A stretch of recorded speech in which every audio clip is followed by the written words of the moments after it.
What is real? How do you define real? If you're talking about what you can feel, what you can smell, taste, and see, then real is simply electrical signals interpreted by your brain. The senses are decoding systems, decoding information into a form that the brain can decode. So the senses are taking waveform information, vibrational information, they're turning into electrical information, they are communicating it to the brain, which then decodes that into a sense of reality we call the world we live in.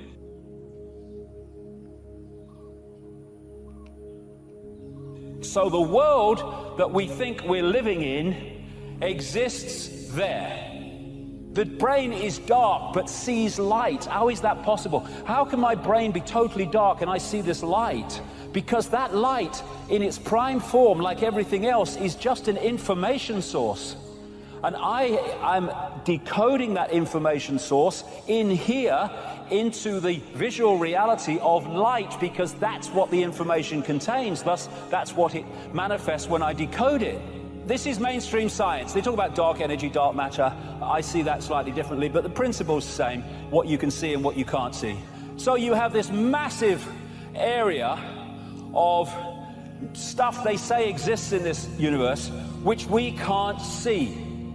You then have light, electromagnetic spectrum, etc., which is 5% of what they say exists in this universe, and visible light, which is the only frequency band that we can decode into a visual reality. This is the visible spectrum within the electromagnetic spectrum. Look at it, it's tiny, and that's all that we can see.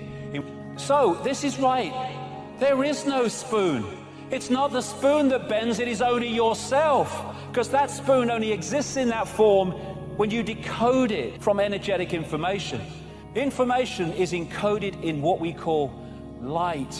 White light contains all the colors of the spectrum, and colors are frequencies. They're just different frequencies, and when we decode them, we see that color. And we think those flowers are red and yellow. They're not.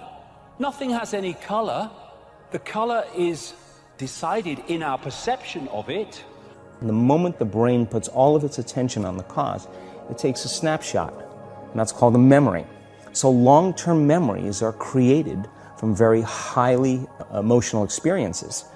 So what happens then is that people think neurologically within the circuitry of that experience, and they feel chemically within the boundaries of those emotions. And so when you have an emotional reaction to someone or something, most people think that they can't control their emotional reaction. Well, it turns out if you allow that emotional reaction, it's called a refractory period, to last for hours or days, that's called a mood. I say to someone, hey, what's up? You say, I'm in a mood. Well, why are you in a mood? Well, I had this thing happen to me 5 days ago, and I'm having one long emotional reaction. If you keep that same emotional reaction going on for weeks or months, that's called temperament. Why is he so bitter? I don't know, let's ask him. Why is he so bitter? Why are you bitter? Well, I had this thing happen to me 9 months ago. And if you keep that same emotional reaction going on for years on end, that's called a personality trait. And so learning how to shorten your refractory period of emotional reactions is really where the work starts. So then people, when they have an event, what they do is they keep recalling the event, because the emotions of stress hormones, the survival emotions, are saying pay attention to what happened, because you want to be prepared if it happens again. Turns out most people spend 70% of their life living in survival and living in stress, so they're always anticipating the worst case scenario based on a past experience, and they're literally, out of the infinite potentials in the quantum field, they're selecting the worst possible outcome, and they're beginning to emotionally embrace it with fear, and they're conditioning their body into a state of fear. Do that enough times, the body has a panic attack without you. You can't even predict it because it's programmed subconsciously. And what that means from a biological standpoint is that they haven't been able to change since that event. So then the emotions from the experience tend to give the body and the brain a rush of energy. So people become addicted to the rush of those emotions, and they use the problems and conditions in their life to reaffirm their limitation, so at least they can feel something. So now when it comes time to change, you say to the person, why are you this way? Well, every time they recall the event, they're producing the same chemistry in their brain and body as if the event is occurring, firing and wiring the same circuits and sending the same emotional signature to the body. Well, what's the relevance behind that? Well, your body is the unconscious mind. It doesn't know the difference between the experience that's creating the emotion and the emotion that you're creating by thought alone. So the body's believing, it's living in the same past experience 24 hours a day, 7 days a week, 365 days a year. And so then when those emotions influence certain thoughts, and they do, and then those thoughts create the same emotions, and those same emotions influence the same thoughts, now the entire person's state of being is in the past. So then the hardest part about change is not making the same choices you did the day before, period. And the moment you decide to make a different choice, get ready, because it's going to feel uncomfortable. It's going to feel unfamiliar. There's going to be some uncertainty. Why does it feel so uncomfortable? Is it because of the neurons that fire together wire together, so there's like an easiness to that loop, just because literally, and you've talked very eloquently about this, the way that the neurons connect in the brain, how rapidly, I've seen you show footage of how rapidly those connections happen, which is pretty incredible. Is that what makes it so discomforting for people? I think that the bigger thing is that we keep firing and wiring those circuits. They become more hardwired. So you have a thought and then the program runs. But it's the emotion that follows the thought. If you have a fearful thought, you're going to feel anxiety. The moment you feel anxiety, your brain's checking in with your body and saying, yeah, you're pretty anxious. So then you start thinking more corresponding thoughts equal to how you feel. Well, the redundancy of that cycle conditions the body to become the mind. So now, when it comes time to change, a person steps into that river of change and they make a different choice, and all of a sudden, they don't feel the same way. So the body says, well, you've been doing this for 35 years. Just stop suffering and stop feeling guilty and stop feeling shameful, and you're not going to complain or blame or make excuses or feel sorry for yourself. Well, the body's in the unknown. So the body says, I want to return back to familiar territory. So the body starts influencing the mind, and it says, start tomorrow. You're too much like your mother. You'll never change. This isn't going to work for you. This doesn't feel right. And so if you respond to that thought as if it's true, that same thought will lead to the same choice, which will lead to the same behavior, which will create the same experience, which will produce the same emotion. When you are moving away from yourself, as long as you're moving back towards your universal essence, your harmony with yourself, your cooperation with the rest, things will start happening in ways that you never dreamt of. And it's a term that we use to explain how unexplainable coincidences sort of happen in our life. And how come these things happen? I'm going to share a couple of those with you before we leave. The quality versus appearance in your life means that you get that inner candle flame working in a way that gives you quality, independent of what other people think of you. Maslow, in defining self-actualizing, no-limit people, said they are independent of the good opinion of other people. Of the good opinion of other people. Independent of it. They're so busy advancing confidently, doing the things that make sense, and bringing success to changing their baby's diaper, and bringing success to weeding their garden, and bringing it to the job. They bring it on the airplane, so that when they run into somebody who is rude to them, a stewardess that is rude, they don't see it as an attack on them. It's just where they are, and they send them love. Help them a little bit, you know. They're kind. When somebody wants to get in on the freeway, it's a new way of being. It's a way of quality, where your harmony allows you to cooperate, and you are a part of what this whole thing is about. New way of being, quality rather than appearances. Another new way of being, very important. Living your life on ethics rather than rules. All these rules, all these ways of having to do things, somebody else dictates to them. Do you know that some of the most immoral acts in the world have been perpetrated in the name of the rules? These are the laws. What do you think Nazi Germany was all about? Everybody doing all these horrible things to other people. I'm only doing my job, was the defense we all heard at Nuremberg. I was just doing my job. If it's an immoral rule, it's immoral to obey it. And self-actualizing people, as Maslow tells us, have rules inside of them that they could never obey, never disobey, ever. And they have to do with ethics, how you treat people. How do you think we get to where we are now? You know who Rosa Parks was? The woman in the South, the black woman in the South who said, not today, I'm not going to the back today, no way. I know what the rules are. The rules were all over the place. If you needed a reminder, there were signs every place, colored in the back, white in the front. And she said, no, I'm sitting here. And that made all the difference.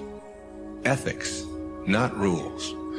When your children start disobeying rules that need to be disobeyed, don't be surprised.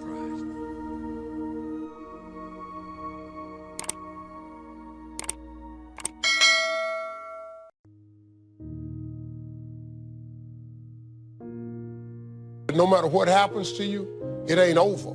As long as God wakes you up, that means he ain't through with you yet. And if he wakes you up, you got a shot to correct it and get it right. And he kept waking me up. So I figured, okay, God wakes you up. That also means that he has something for you that you've yet to receive. You could take my car, I could get another one. You could take my house, I could get another house. But when you take my time, you have taken something from me that is totally irreplaceable.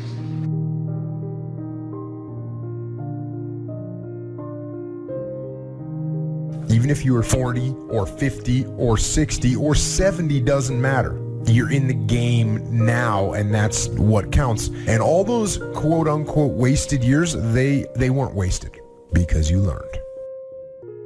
Learned about what it's like to be weak, and the knowledge that you learned about those things is fuel to make sure that it never happens again. Because you know what is out there, and you know how bad it can get. I say you embrace what you learned from the weekdays. Let them make you even stronger, and you use your own personal transformation that you've made in life. Use that to help other people transform and get on the path as well. If you know what it is to have the kind of pain that feels as if you cannot be comforted, if you know what it is to be at the end of your rope and feel like your life is over and you've got questions that cannot be answered and you're confused and you're uncertain, you need to learn this verse. They that sow in tears shall reap in joy. I will never forget there's been many opportunities in my life that I have grappled with grief and pain so unbearable and so overwhelming that I thought that I would never smile again. I've seen days that were so dark for me that I thought there could not possibly be a silver lining in the clouds that hung over my head. I've seen days and weeks and months that drug me so low that I gave up all hope of getting up again. But in the midst of all of that despair and that trouble and that trauma and that pain, there was in the basement of my soul this one word, when. When should you start the day? As soon as you have it finished. Plan the day the best you can, leaving plenty of room for improvising and surprises and all the stuff that happens during the course of the day. But if you've planned a good, productive day, now you start that day, you can't believe how much more valuable your time will be. Next, don't start the month until you have it finished. The places to go and the people to see and the productivity and the sales and the customers and the development and all the rest of what you want to accomplish during the course of 30 days. And then here's the big one. This is really challenging. Don't start the year until you have it finished to the best of your ability. It can't be finished like minute by minute. But in terms of the sweep of what you want to accomplish, make sure that that's set and ready to go. And it might get all upset. It might get torn up and you do anew. And you make so much progress the first 90 days that now you've multiplied it all by 2, by 3. Because that happened to me. I thought, wow, this is going to be a great year. By the time I'd finished the 3rd month, I'm rolling. So many things are happening, I revised my whole year's plan. Don't let anything overly bug you. Because remember now, you don't have to do anything. Someone says, well, I got to get a handle on my time. The answer is no, you don't. If you want to let it all go, you can let it all go. Somebody says, you ought, you ought, you ought. Jot this down. Ignore all the you oughts or you should. Take charge of your life.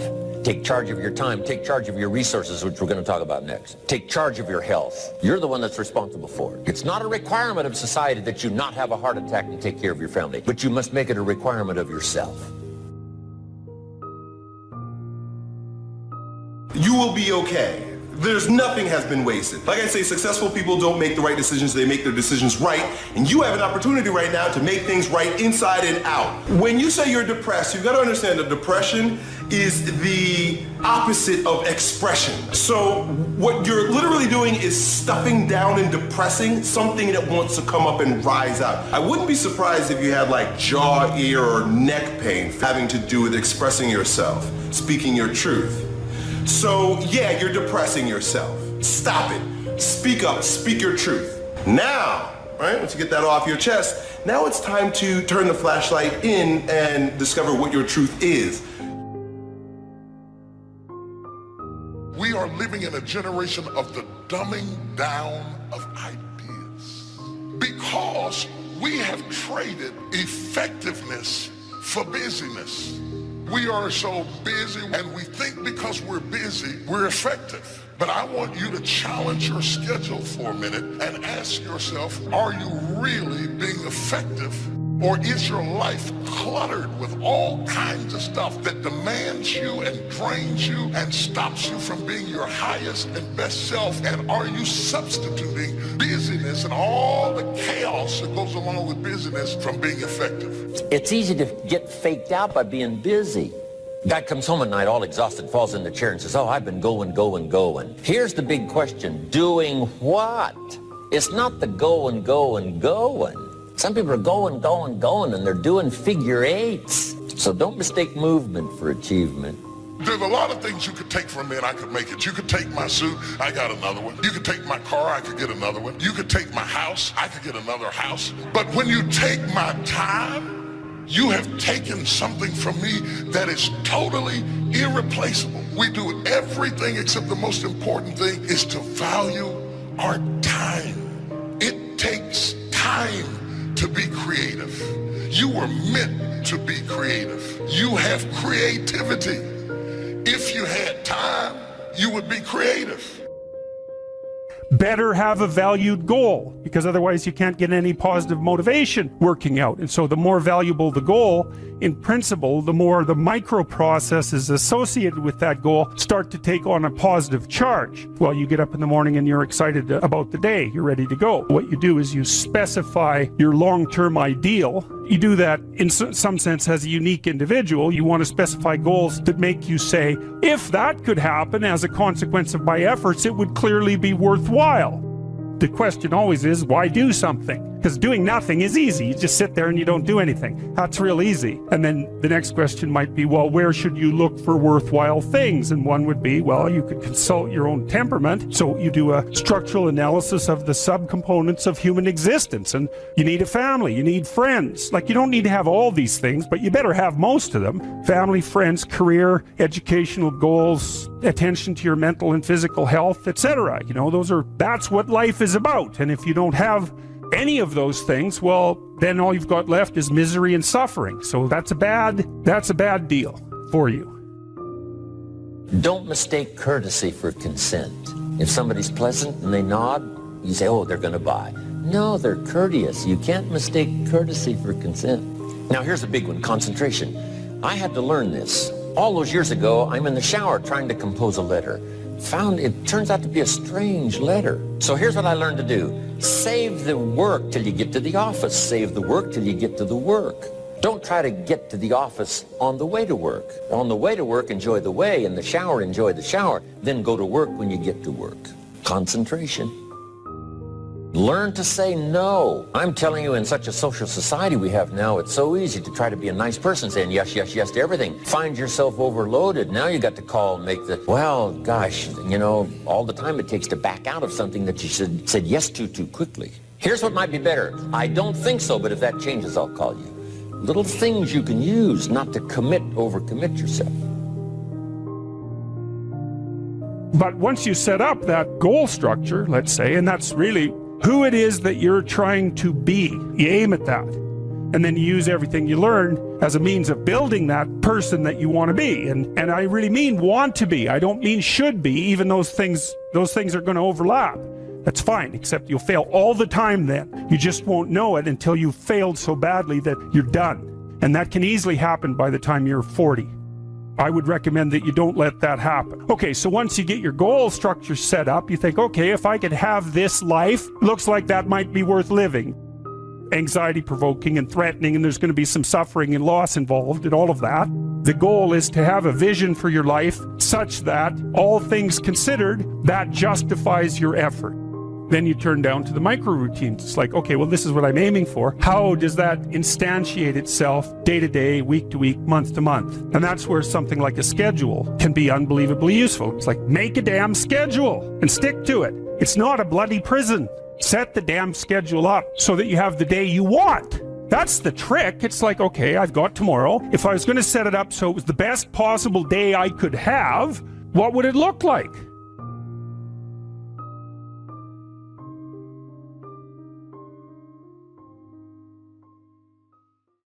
You have to decide that you're going to be in control and that you are going to do what you want to do. You are the machine and you can control the machine. Weakness doesn't get a vote. Sadness, no vote. Frustration, no vote. I don't even give my temper a vote.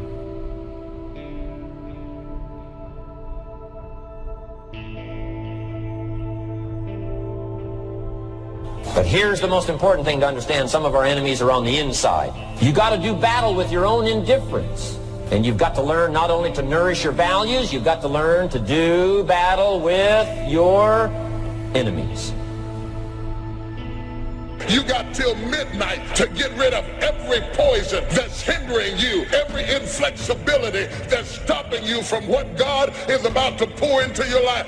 Woe be unto you if you go into another year and waste another year with the old mentality while somebody's in the hospital begging God for the opportunity that you have right now. You better step into this moment. As soon as you decide to stop looking for answers in other people and click the heels of your mind and set your affections on things that are above, you could have been free years ago.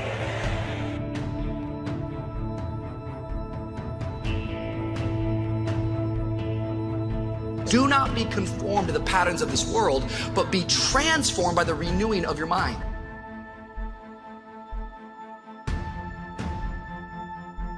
We've got a chance to grow like never before, but I'm telling you, there's going to be many enemies that's going to try to prevent us. Whatever threatens you, I'm asking you to threaten it back. Take care of your responsibility. Somebody wants to destroy your chances for a good future by their negative talk, negative thinking, putting it all down, I'm telling you, walk away if you have to, walk away.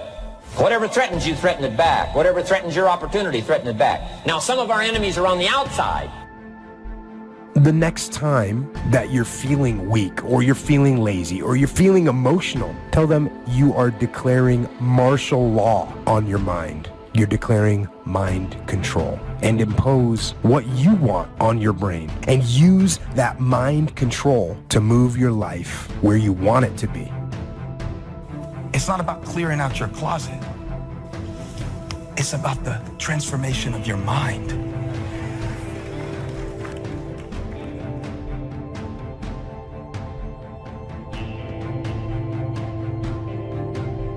Do not be conformed to this world, but be transformed by the renewing of your minds.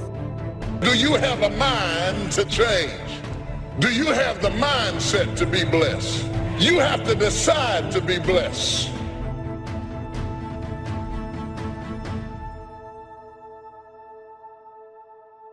Transformation doesn't come because you show up here for an hour and 20 minutes. You'll be transformed by the renewing of your mind. But this word renewing is the same word as renovating. How many of you know you can't renovate a house in an hour and 15 minutes? If you're going to renovate a house, you got to kick some walls down. You got to pull some tiles up. You got to get into the mess of it. And that's what we got to do in our brain.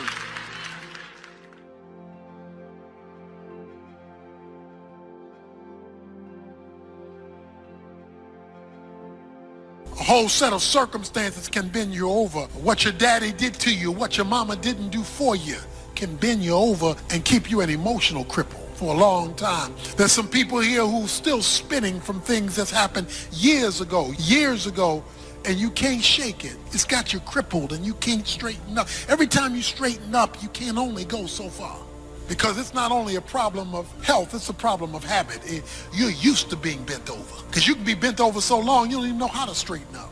And things aren't straightening out. They aren't getting better. You remain crippled in your situation. Sometimes you got to talk to yourself. Sometimes you got to say to yourself, now you know better than that. Sometimes you got to talk to yourself. When you see somebody you don't like, or somebody who gets on your nerves, you got to talk to yourself. You got to talk yourself into some stuff. And then you got to talk yourself.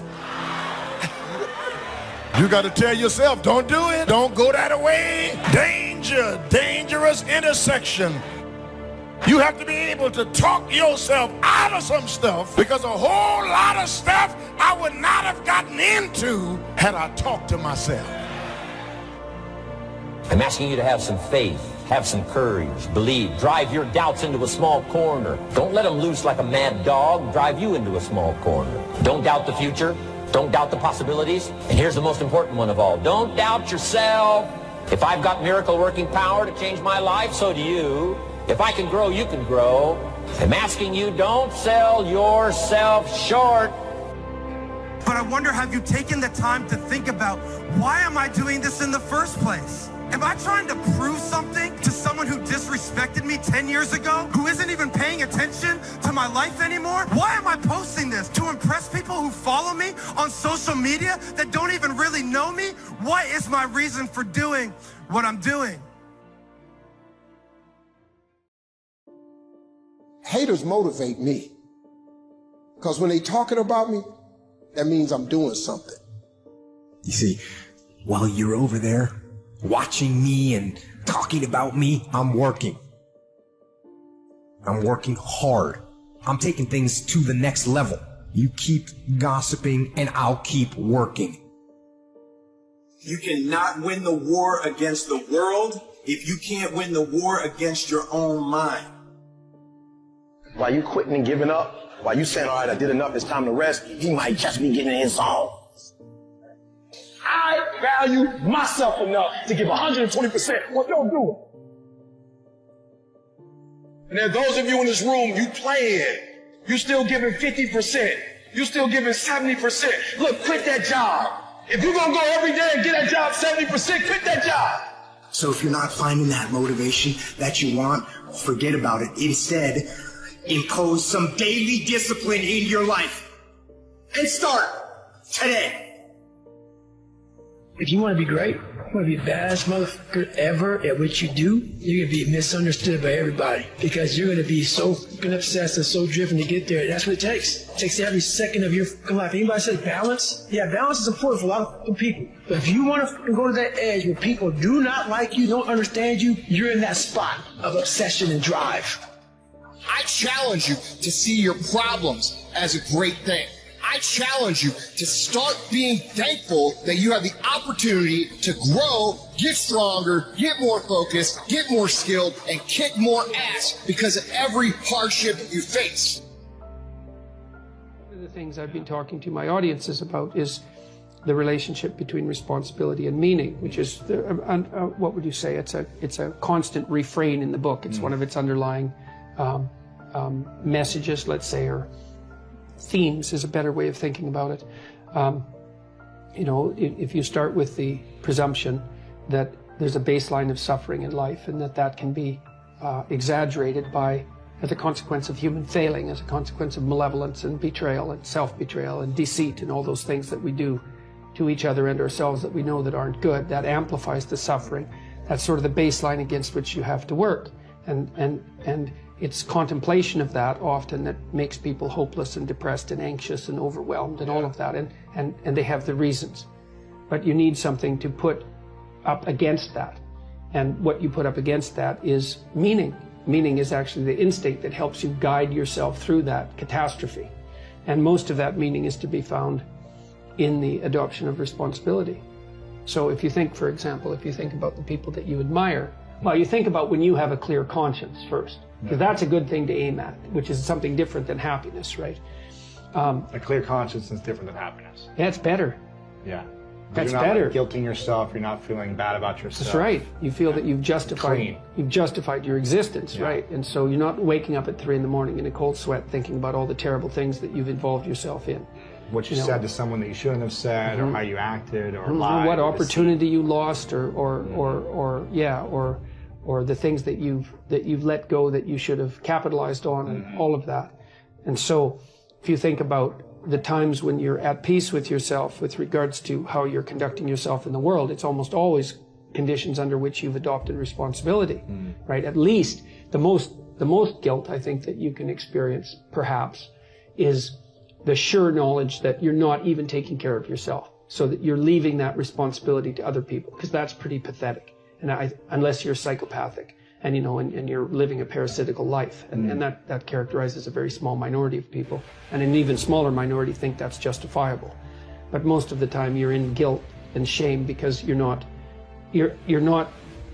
only are you not taking care of yourself, let's say, so someone else has to, but you're not living up to your full potential. And so there's an existential weight that goes along with that. What I want to talk to you about today is a note which I call daily. So if you create a new note in your notepad, or something that you check on a daily basis, this is the most important thing. Name it daily, and then write the word do, colon, and then go down a few lines and write the word don't, colon. The one thing I would ask you to do walking out of this is to, every single day, just for a week, wake up to this note, check it throughout the day, and then also before you fall asleep, check to make sure that you did and you didn't do everything. So what you put in each one of these is you have a list of everything that you want to do every single day, and you have a list of things that you don't want to do. And the easiest way to add to the don'ts is to notice something that you never want to do again, and you just add that to it. Very, very simple. I'm just going to share some of mine. These might be a little bit personal and embarrassing, but here we are. Number 1 on my do list is to stay present. I think it's so easy to get trapped in the past. It's so easy to think about the future. The most important thing is I stay present, and just reading this brings me back to the present, brings me back to this moment. Number 2 for me is be vulnerable. Show people my mistakes, show people my fears, because they can relate, because they're going through similar things.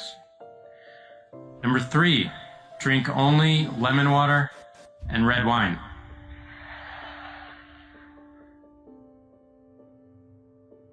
Great red wine is a great modifier for it. This goes with one of my don't, which is don't drink hard liquor or beer on weekdays. Number 3 is 6 sets of 20 squats and push-ups throughout the day. I just have to do them every day. 6 sets of 30-second planks. Run for 3 miles. Meditate on this list. Stand up straight, which whenever I say, I always see posture moving in the audience. Say hello to everyone. I just bought a heavy bag, so I'm training with a heavy bag, so I want to spend 10 minutes with a heavy bag every day. I want to do a video journal every single day, and I want to get 7 hours of sleep.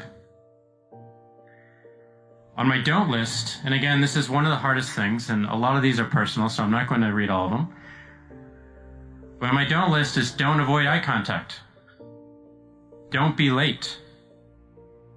Don't set expectations for someone and not meet them. Don't eat sugar. I'm on the paleo diet, so don't eat wheat, lentils, or dairy.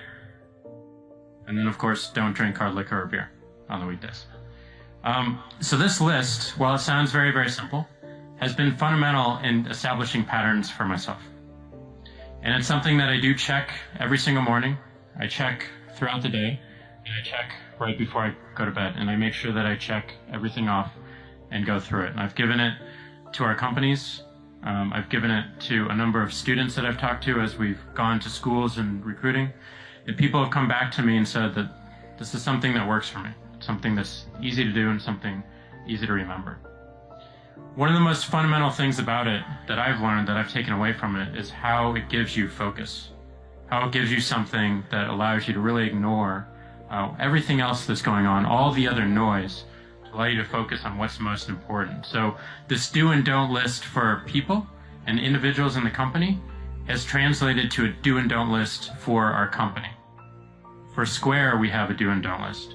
We have, these are the things that we're going to do, these are the core things, these are our bold bets, and these are the things we're saying no to for right now.